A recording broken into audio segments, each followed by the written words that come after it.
everyone. This will be a new series of famous quotes on Paul, series number 23. This involves George Reber, and the book to the right is entitled The Christ of Paul, The Enigmas of Christianity. George Reber is a faith alone and pro-Paul person, and he is going to deflect all of the negative things that you can see in the book of Revelation or in the book of Jude or in James epistle that are contrary to Paul. He's going to just describe all of that to hate. Okay, just simple question, simple point. But the reason I want to provide this to you is that this shows you that if you're a Paul fan, is your own team has agreed these things are anti-Paul. Now, the new tactic is just not to even mention these things, okay? But in those days, this was brought up by good scholars that were just being objective and saying there's Bauer in particular had said these things, and he said there's a Petrine Christianity and there's a Pauline Christianity, and he is the first one to bring this to light, and you could see it when he shows you the passages, and that's what George Reber is reacting negatively to, and we've already seen in the series on Renan, Ernest Renan, the French theologian. He wrote around the identical time, and he had the same position of faith alone and pro-Paul, and he wrote over 326 pages on Paul, and he'd written on many books, but he was always a Pauline fan until he gets to page 326, and he goes, wait a minute, I've been calling these Jude and James and the book of Revelation just books of hatred. I have to admit that Paul is a hidden rock that has caused many Christians to stumble into sin. And he just reversed himself at the end of the book. But anyway, I want you to hear this again. This is a guy who never gives up. He never says, I capitulate. Jesus wins, James wins, Apostle John in the book of Revelation, Jesus in the book of Revelation, they all have to win. That's what Renan said, but that George Reber is never going to concede that. And you have to hear, I want you to hear him using vitriol against things that you say are the words of God, because that's what the Pauline faction that writes me back and they say I'm wrong. I'm saying, wait a minute, look at your own team. Your own team admits these works are anti-Paul. If they were not anti-Paul, they would never have made this concession. Okay, so let's take a look. The entire title of his book is The Christ of Paul, or The Enigmas of Christianity. And he actually tries to deny that St. John never was in Asia Minor. So even though it's right there, he's released into Ephesus, which is in Asia Minor, from the book of, in the book of Revelation, he's released from the prison of Patmos, which is just offshore of the city of Ephesus. You take a rowboat back to land, you've been released, and you're in the city of Ephesus. And he claims he was never there. This is what he's going to say. Irenaeus was the author of the fourth gospel. That's not even plausible. Papias was the person who took it in as a transcriber, basically his amanuensis, his clerk, and then he translated it into Greek. He obviously, if you read the book of Revelation, you can see that John writing that, he's Aramaic, and an Aramaic person wrote the book of Revelation and just phonetically changed words into Greek that were actually Aramaic in original form, original usage. And so we know that John did not speak perfect Greek, but the book of John is a fantastic Greek, if anyone knows Greek. And Papias takes credit for it, that he was the one who did that. He wrote the book from taking the words from John and putting them to print. And that's how we got the book of John. And that was in 96 AD, and the book of Revelation was written in 65, 67 AD. Anyway, let's consider out the frauds of the churchmen of the 2nd century exposed. So he's got a whole series of arguments. Okay, he's going to claim there's fraud, but he's going to claim it's fraud against Paul. Okay, wow. But he doesn't mean that the Pauline epistles have been changed. No, he believes they're all okay. The church, despite all its fraud, never corrupted Paul's words. They're all perfect. Okay. By George Reber, New York, 1876. This is virtually identical time that Ernest Renan had written his book. I believe it was 1872. He must have read it, and he took it. He knew he didn't want to use that book. He needed to restate everything so he could repeat the the vitriol of hatred against Apostle John, against Jude, against Bishop James, because that was the solution that he thought would work best. And he thought, why did Renan have to give up to page 326? But he did. And he wrote a very beautiful piece of what I call the first person who ever endorsed the Jesus words only principle. That's what he said. And he said Paul was just, you know what? I've concluded Paul made up all this stuff in his own head. Now I don't necessarily agree with that, but that's Renan. Okay. But whatever it is because Jesus was being contradicted by Paul. Renan said he's a hidden rock.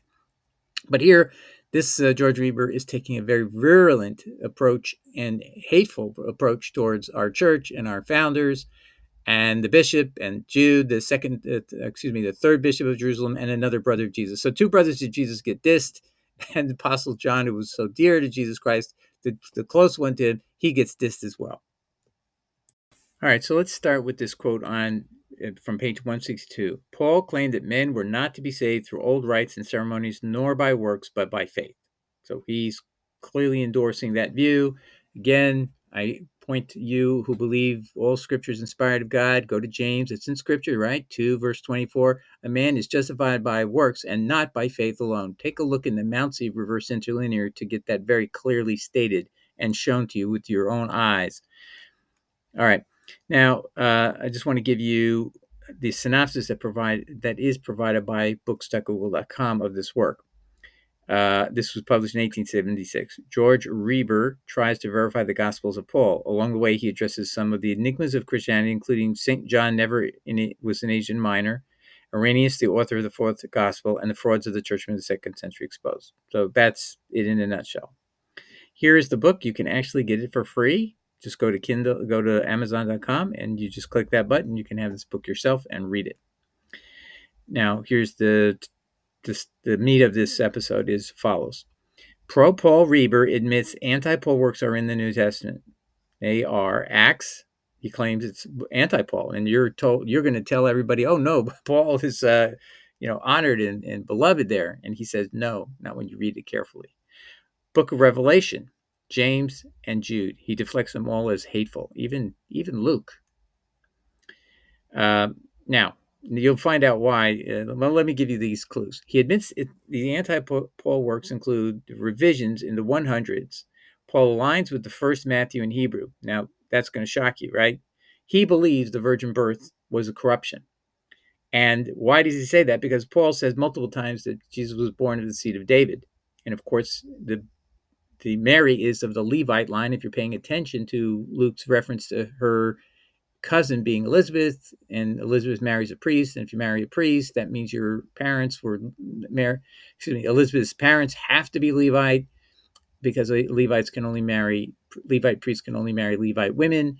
That means Mary's sister, Mary is a sister of Elizabeth, which means they have to have parents who are siblings, and those siblings have to be Levites. See, that's easy. So he knew that, and he says, hey,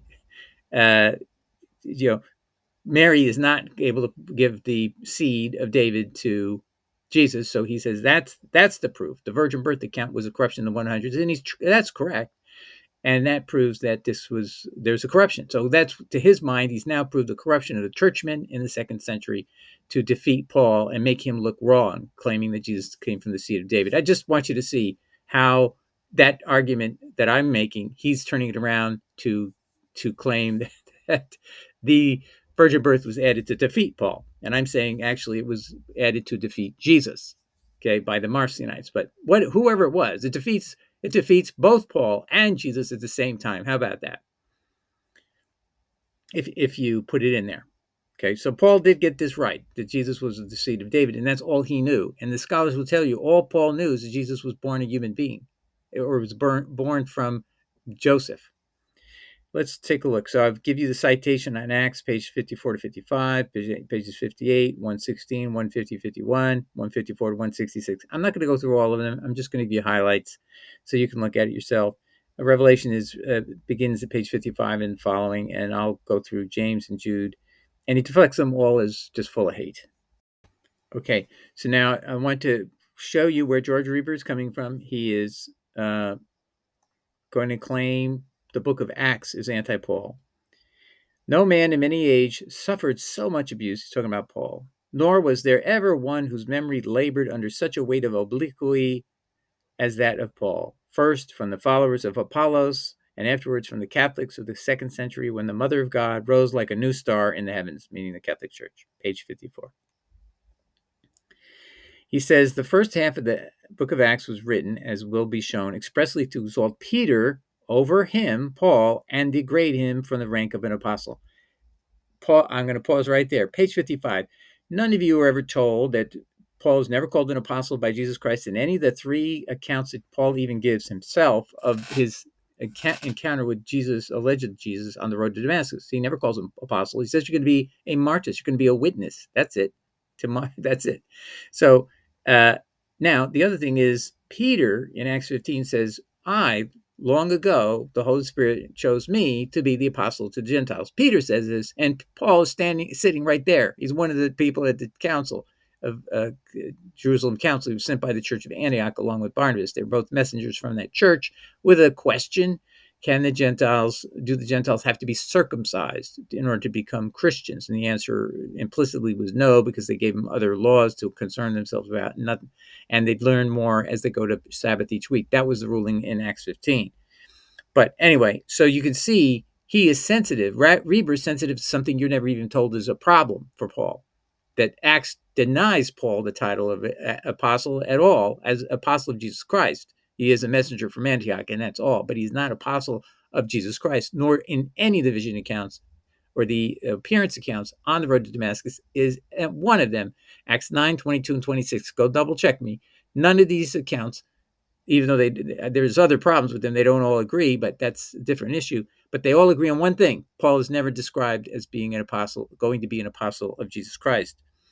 Next, he says this: the revelation ascribed to St. John is nothing but a bitter tirade of denunciation against Paul and his followers. He's called a liar, the false prophet, who with the beast was cast alive in the lake of burning fire. He's the great red dragon who stood before the woman ready to devour the child Jesus as soon as he was born, and who warred with Michael and the angels. I mean, he's seen things that other people haven't really seen. I haven't seen even those things, but the warring with Michael and the angels. But I mean, he's blowing it up. I think he knows he's exaggerating, but he does get some of it right. Who is this liar? Who's the false prophet? Who's the false apostle? Is what actually it says in Revelation chapter 2. And it's clearly aimed at Paul, because it's Jesus condemning unequivocally the false teachers, false prophet, teaching you can eat meat sacrificed to idols. And it's indubitable that Paul actually says it's okay to eat meat sacrificed to idols. And 1 Corinthians 8, he repeats it in 10, he implies it in Romans. So he is definitely on the side of eating whatever you want. And by the way, the Nicolaitans, that word, we did not know this until a recent scholar pointed this out. Aramaic word to say let us eat is the word Nicholas. If I said the word Nicholas, it's Aramaic to mean let's eat.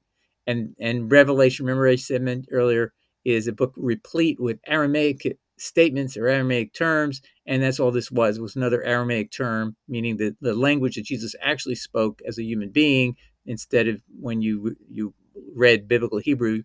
That's not how people talked anymore in the 1st century. They would use Aramaic, and the Aramaic term, Nicholas, means let's eat. And so they just said, let's eat whatever we want. And that was the whole condemnation. Jesus says, I hate the work of the Nicolaitans. That's, you take the word Nicholas and you make it into a group of people. You add the ending there to sound like a group, Nicolaitans. And that's what Jesus was condemning. People who said, let us eat whatever we want. And that's exactly what Paul says in Romans. And so this is what Reber, he knows the Greek, he can see the condemnation of Jesus and Paul in the book of Revelation. So if you can't get rid of the book of Revelation, and if you take one word out of the Bible that comes from that book, you're going to be written out of the book of life. That's what Reber's willing to risk his entire salvation for Paul. You got to give him credit for being really gutsy, but that's what he's done. He's put everything on the line. He's going to follow Paul, reject the book of Revelation.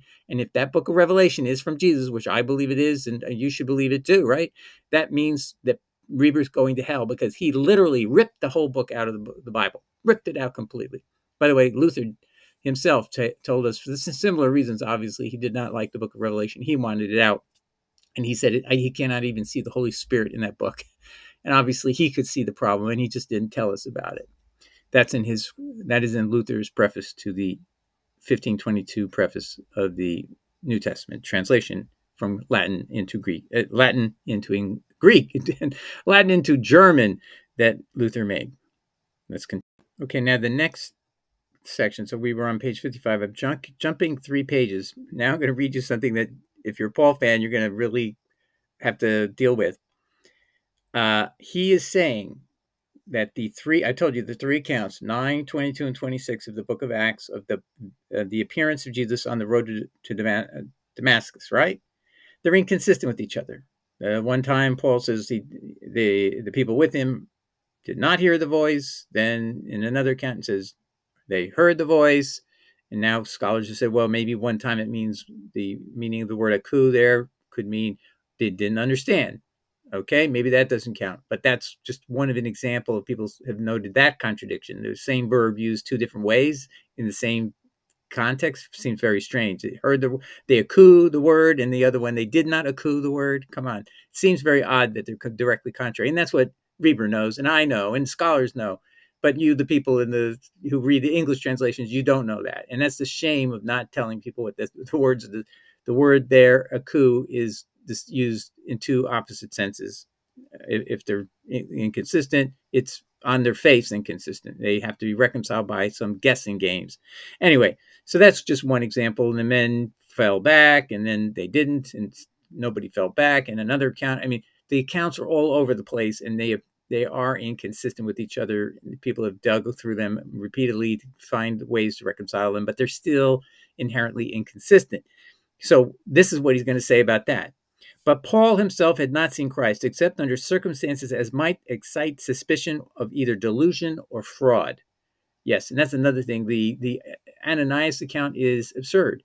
It's not a prophecy that was made and somebody heard before. Ananias says, hey, when he meets Paul, he says, oh, yeah, I had this dream in my bed 2 weeks ago that you would, have this appearance of Jesus on the road. I mean, it's just too easy. It's too easy to do. There's no way to verify that. And that doesn't provide the second witness. And the other thing is, where are the names of the people who were with Paul? Paul gives his account, obviously, to Luke 3 times, 3 different times, and he never names the people who were with him. And he claimed there were multiple men with him. Those would have been his witnesses. And if Jesus did appear in this great light, the way he said, there was a great light that shone on the road to Damascus, and then Jesus appeared to me. In the book 1 Corinthians, Paul says it was a physical appearance where he could see the resurrected Christ, and he therefore was born out of time in a sequence, just like the other apostles saw Jesus resurrected. And I'm just going to insert here quickly, Paul did not know what he did not know by never learning from the words of Jesus. He said, I didn't want to know anything from the apostles. He says that in Galatians 2. I'd learned nothing from them. I got all my messages from Jesus from the third heaven in this resurrected state in heaven.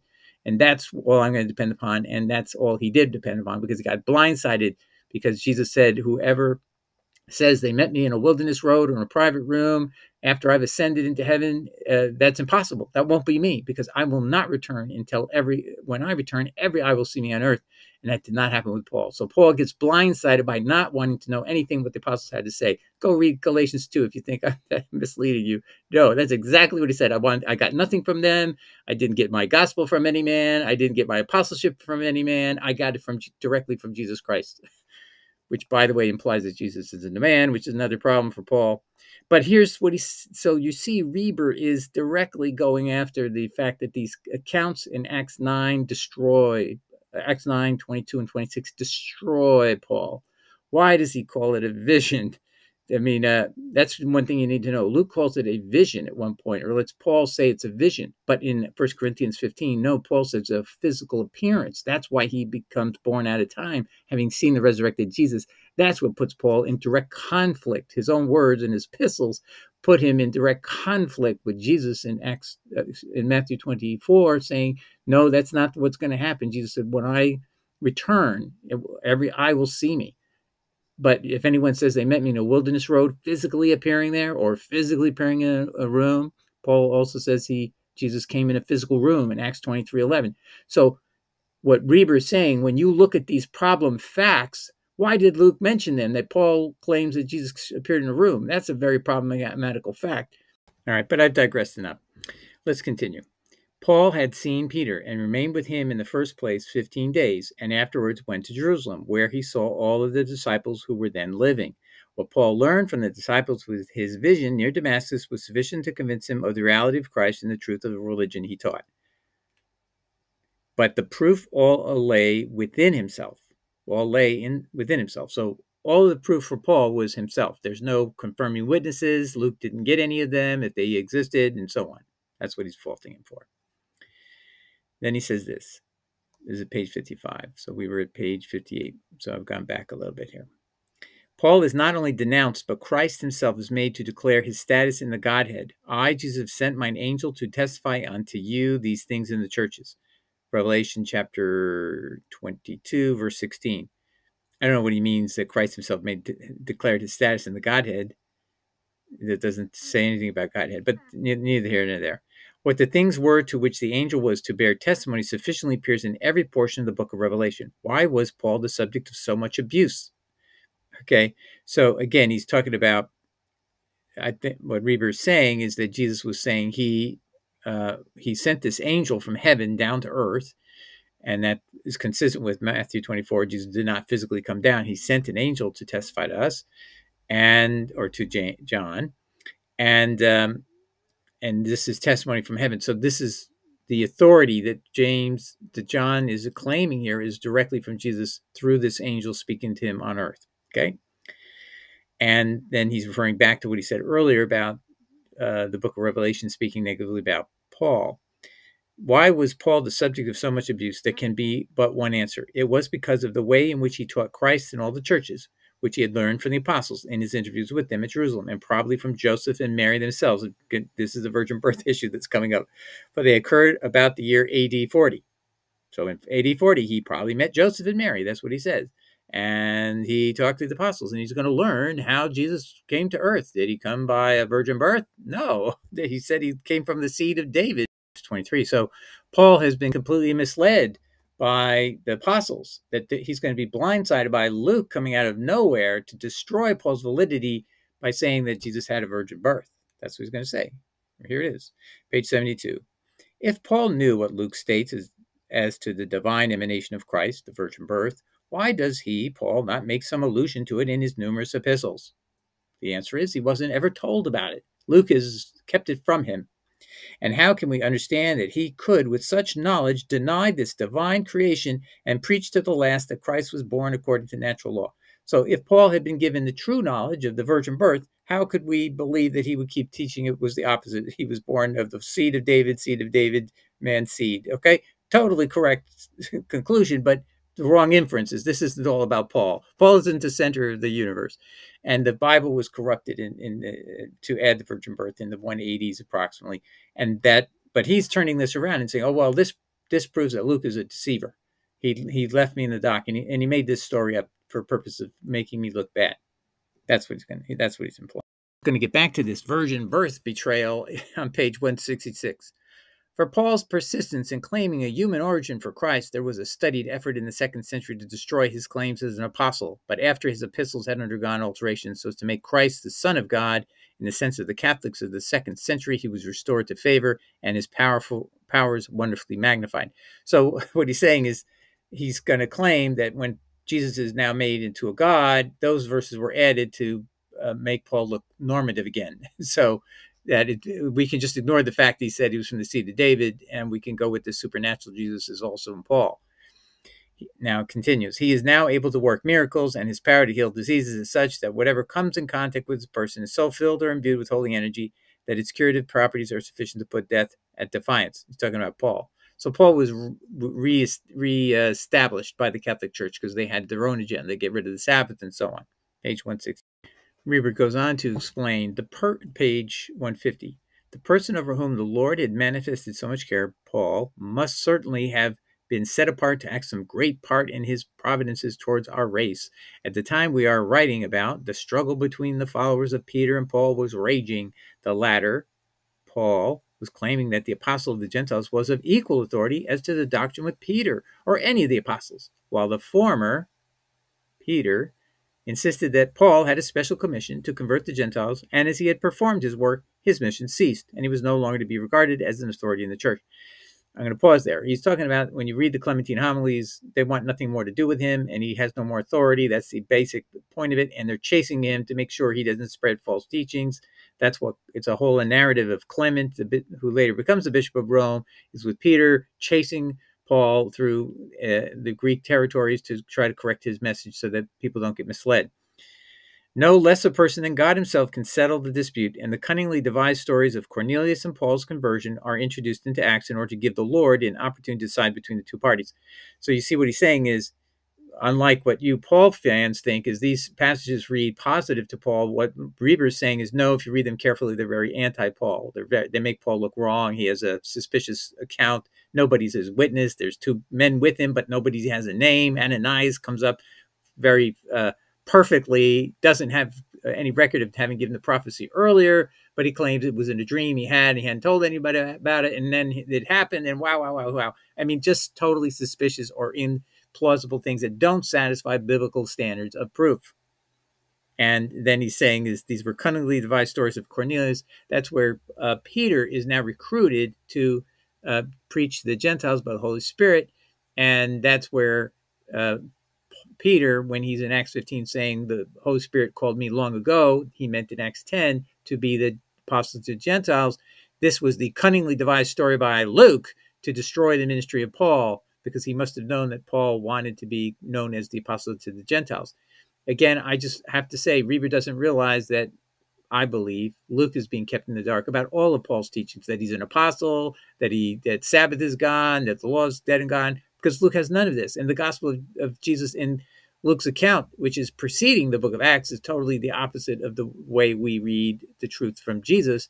And therefore, Paul has not obviously been disclosing it to Luke. But Reber sees it the other way. He sees it, no, Paul's been totally frank. He's shown he's an apostate. I teach against the law. I believe nobody, Jew or Gentile, is subject to the law anymore. It was a tutor. It's dead and gone. We're free of it. Blah, blah, blah. So he's taking Paul's side 100%, and that means Luke has to be a big fat liar, and that's indeed would be true if Paul had told the truth that everything to Luke, then the book of Acts is a bunch of lies, in order to destroy Paul, because it makes him look so wrong, so embarrassingly wrong. Here is where, on page 151, Reber claims the accounts of Paul's appearance of Jesus to him on the road to Damascus were deliberately skewed to embarrass Paul, not to make him look like a hero. See, this is amazing stuff. It must be shown. So he's gone through the Cornelius story, and he says that was to help out Peter be deemed the apostle of Gentiles, taking and robbing it from Paul. Now he's going to talk about what I just mentioned to you. It must be shown now that Paul was but a simple missionary whose powers ended with his death. To do this, the story of his conversion in the Acts is told, notwithstanding it is in direct conflict with what Paul says himself on the subject. What does Reber mean that Luke is speaking contrary to how Paul claims he had his encounters with Jesus? Paul's claims don't include anywhere in any of his epistles having met Jesus on the road to Damascus. That account is what Reber is trying to say sabotage Paul. What Paul says is solely what you read in 2 Corinthians, which is he went up to the third heaven and he spoke to Jesus there. So let's listen to what he says here on page 153. The story is suspicious the way it's done, but as it differed much from the one he gives in 2 Corinthians, it was necessary to omit the one given in the epistle entirely. But the fraud is easily detected, meaning the fraud of not telling you how Paul really communicated with Jesus. The account that's given in Acts to the 6th verse inclusive is as it was doubtless delivered by Paul. But from this point, the story diverges from the one given by himself and is a sheer fabrication. Quote, "And it came to pass that as I made my journey and was come nigh unto Damascus about noon, suddenly there shone from heaven a great light round about me." Acts 22, verse 6. Then, according to Paul's account given in his letter to the Corinthians, he was caught up to the third heaven and there heard unspeakable words, where it was not lawful for a man to utter. What transpired between God and Paul all took place in heaven, where no man could bear witness.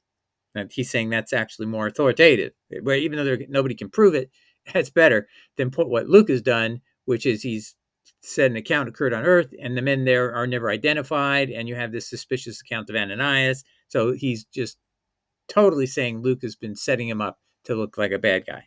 Let's continue.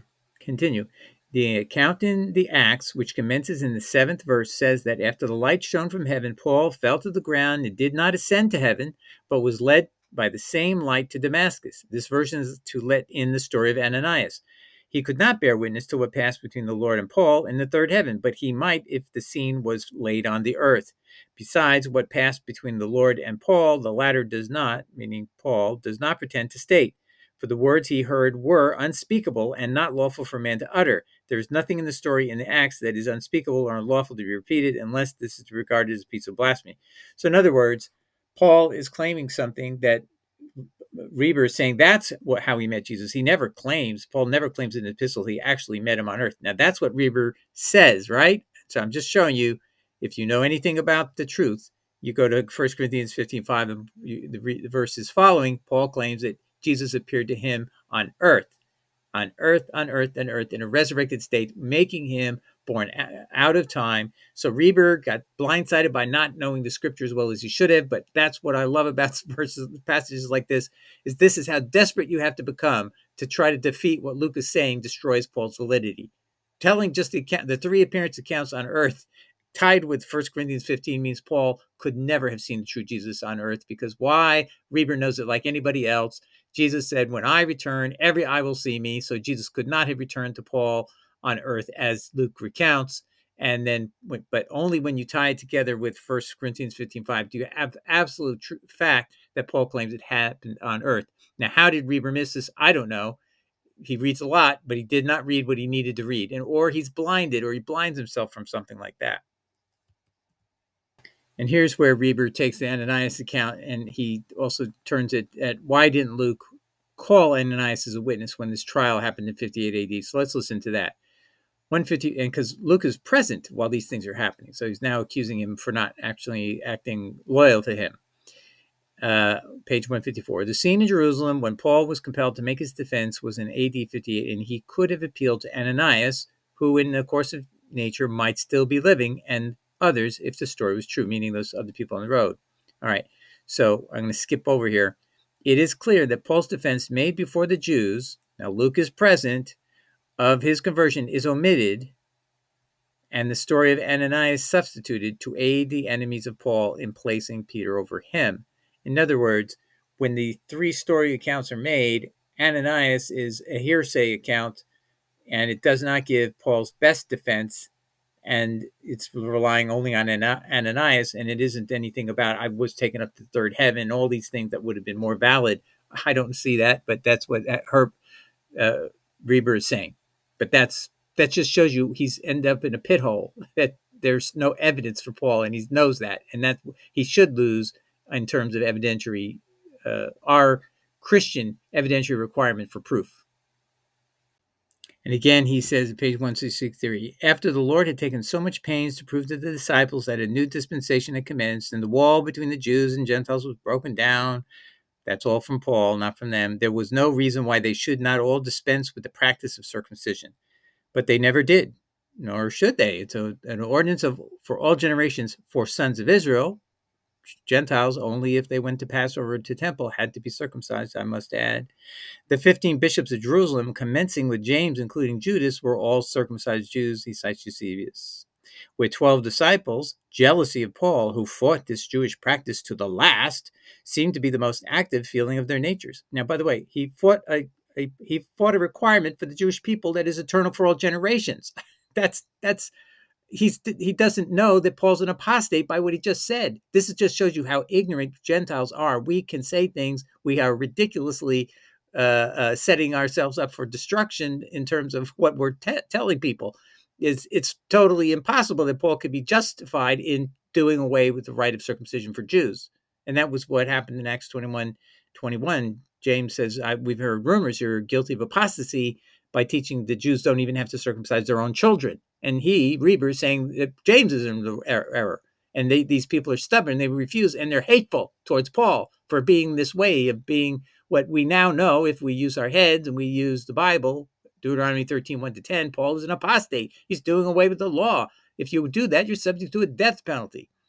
But let's finish here.